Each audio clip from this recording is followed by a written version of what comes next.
Selamat pagi Bapak, Ibu, Saudara-saudari, para penggemar Oasi Kehidupan di mana saja berada.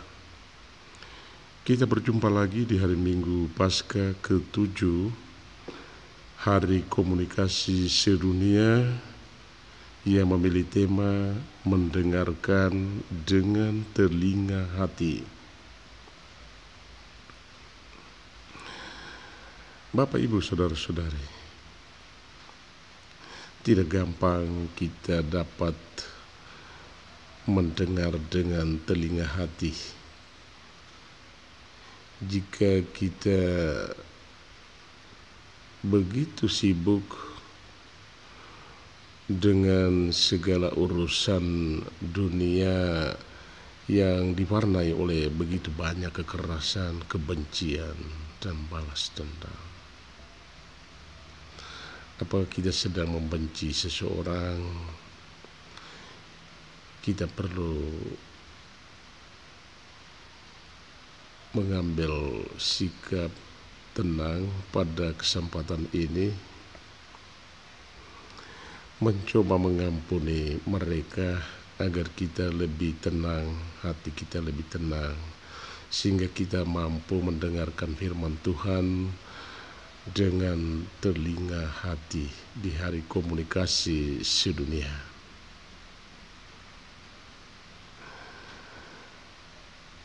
Kita bercermin pada kehidupan Stefanus. Ia menunjukkan sebuah kesaksian yang berkesan. Ia menghadapi kekerasan, kebencian, orang-orang Yahudi yang tidak percaya kepada Yesus Kristus, berteriak, menutup telinga, tidak mau mendengarkan Stefanus. Bahkan mereka menyeret dan hendak merajamnya. Mereka benar-benar membunuh dia dengan merajam dia dengan batu. Tentu kita sangat prihatin atas perilaku iblis yang bekerja dalam diri orang-orang yang melakukan kejahatan. Ada dua tipe manusia, yang satu penuh dengan iblis, hatinya penuh dengan iblis, sehingga dia tidak mampu mendengarkan dengan telinga hati. Manusia yang kedua dalam diri Stefanus, hatinya penuh dengan Roh Kudus, sehingga ia mampu menghadapi kekerasan dengan tenang, mendengarkan dengan telinga hati, dan yang sangat luar biasa, yaitu sebelum ia menerima penghakiman dirajam, Stefanus masih berlutut dan berdoa mohon supaya Allah mengampuni orang-orang yang membencinya, orang-orang yang melakukan kekerasan atas dirinya.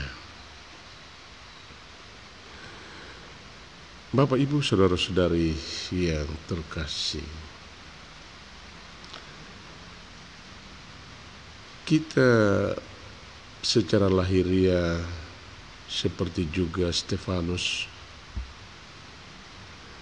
nampaknya menjadi orang yang kalah, hancur. Tetapi secara batiniah, ketika kita mendengarkan dengan telinga hati, kita akan memberi kesaksian, kita akan mengambil bagian dalam tugas pemberitaan Injil dengan benar. Kita memberi kesaksian yang berkesan di hati orang-orang yang melakukan kekerasan. Mereka memang berteriak, menutup telinga, mengabaikan, menyeret dan membunuh atau menghancurkan hidup kita. Namun Bapak Ibu Saudara-saudari, satu hal yang pasti yaitu bahwa yang tinggal dalam hati mereka adalah kesaksian hidup kita yang berkesan. Dengan demikian kita boleh mengatakan bahwa kita dapat mengubah dunia mulai dari diri kita sendiri dengan kesaksian hidup yang berkesan di tengah berbagai macam kekerasan, kebencian, dan balas dendam. Bapak, Ibu, Saudara-saudari, apakah kita sedang mengambil bagian dalam kekerasan, dalam kebencian? Apakah kita sedang terlalu sibuk dengan segala macam urusan duniawi dan terlibat dalam kekerasan dan kebencian sehingga kita tidak sanggup mendengarkan Allah dengan telinga hati, lalu memberi kesaksian yang berkesan yang mengubah dunia? Bapak, Ibu, Saudara-saudari, Mazmur di hari Minggu Pasca ke-7, hari komunikasi sedunia yang ke-56, mengajak kita untuk tidak boleh putus asa. Tugas kesaksian, tugas memberitakan Injil di tengah kebencian akan membuat kita merasa putus asa. Tetapi kita perlu ingat bahwa Allah yang mengutus kita adalah Raja. Dan hampir dalam 5 hari terakhir sampai hari Minggu Pasca ke-7 di hari komunikasi sedunia, pemazmur masih berbicara kepada kita tentang Allah sebagai Raja di atas segala raja. Bayangkan, Allah yang mengutus kita adalah Allah di atas segala raja, yang menjaga dan melindungi orang-orang yang mengasihi Dia. Mengapa kita takut dan tidak mulai mendengarkan suaranya dengan telinga hati, lalu memberi kesaksian yang berkesan yang mengubah dunia?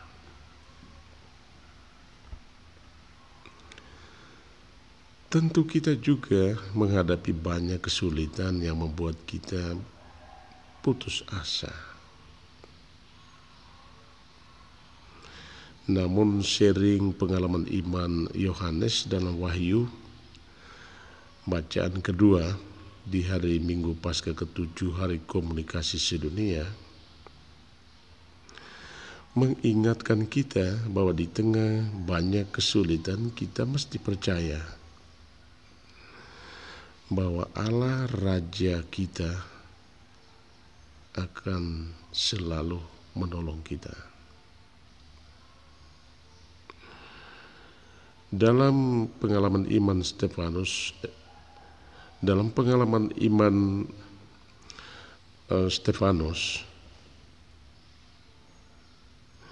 kita mengalami bagaimana Stefanus itu tidak takut dan tidak putus asa karena imannya akan Allah yang begitu dekat dalam hidupnya. Tentu juga kita dikuatkan oleh kesaksian Yohanes dalam Wahyu, di mana Allah mengatakan, "Aku akan datang segera." Allah akan datang tepat waktu di saat kita menghadapi kesulitan. Kita tidak boleh putus asa. Kesulitan apapun yang kita hadapi akan mendapat pertolongan pada waktunya. Tentu kita mempunyai pengalaman tentang itu. Tiba-tiba kita mendapat bantuan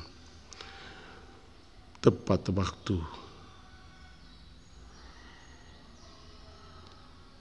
yang dapat membantu kita untuk memecahkan kesulitan hidup kita. Kita juga tidak boleh lupa memandang wajah Bunda Maria sebagai ibu kita, ibu segala orang beriman, yang selalu memandang kita sebagai ibu dengan hati yang terbuka. Bunda Maria dalam diam akan menolong orang-orang yang mengasihi putranya, yang percaya dan mengasihi putranya. Allah akan datang segera membantu kita, Bapak, Ibu, Saudara-saudari. Tentu kita mesti belajar dari banyak pengalaman seseorang pernah bercerita kepada saya tentang bagaimana ia mengalami kesulitan dalam hal finansial untuk satu urusan yang sangat penting. Ketika dia menghadiri sebuah perayaan Ekaristi, di akhir perayaan Ekaristi itu dia memandang wajah Bunda Maria, dan Bunda Maria seakan berbicara kepadanya. Dia merasa, dia mendengarkan dengan telinga hati bahwa Bunda Maria menyapa dia. Bunda Maria memanggil dia untuk mendekatinya di sebuah gereja. Sesudah misa itu, saudara ini mendekati patung Bunda Maria. Ia mendengarkan dengan telinga hati. Bunda Maria mengatakan, "Jangan takut. Urusanmu yang sangat penting itu akan saya bantu." Ia berterima kasih, berdoa dan berterima kasih, dan kemudian meninggalkan Bunda Maria, meninggalkan gereja tempat ia menghadiri Ekaristi. Dan apa yang terjadi, Bapak, Ibu, Saudara-saudari, ketika ia mau melaksanakan urusan yang penting itu, tak terduga banyak orang membantunya. Inilah Bapak, Ibu, Saudara-saudari, kita perlu mendengarkan dengan telinga hati dan percaya bahwa Allah akan datang segera membantu kita. Bapak, Ibu, Saudara-saudari yang terkasih, para pencinta, penggemar Oasi Kehidupan di mana saja berada, Injil di hari Minggu Paskah yang ke-7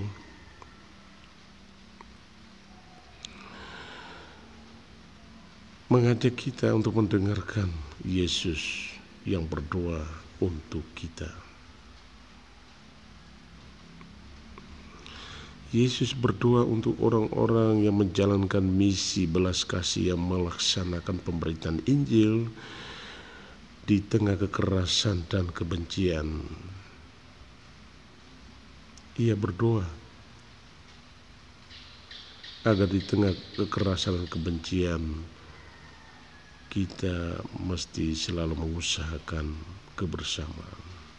Kita mesti selalu mengusahakan apa yang oleh Stefanus tunjukkan kepada kita, pengampunan.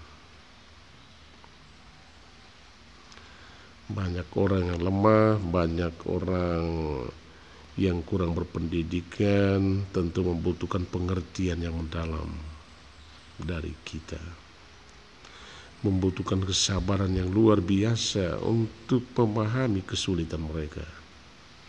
Inilah panggilan kita, mengampuni. Panggilan kita mendengarkan dengan telinga hati. Berhadapan dengan orang lain, kita mesti berkomunikasi mulai dengan mendengarkan dengan telinga hati, agar kita lebih sabar, lebih suka, lebih rela mengampuni saudara-saudara kita yang lemah. Dengan itu, saudara-saudara kita memberi kesaksian yang berkesan dan mengubah dunia mulai dari diri kita sendiri. Kita perlu juga berdoa untuk saudara-saudara kita yang sangat membutuhkan bantuan kita.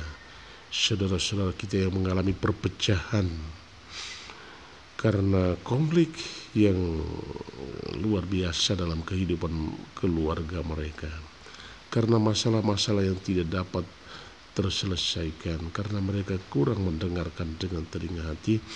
Marilah kita juga mendoakan mereka supaya di hari komunikasi sedunia ini kita sama-sama menyadari bahwa mendengarkan dengan telinga hati di tengah kebencian, kekerasan, dan hiruk pikuk dunia dengan banyak kesibukan yang diwarnai oleh kekerasan ini, kita masih bisa mendengarkan dengan telinga hati, saling mengampuni, memberi kesaksian yang berkesan sehingga kita mengubah dunia. Dengan demikian kita mengubah dunia mulai dari diri kita sendiri.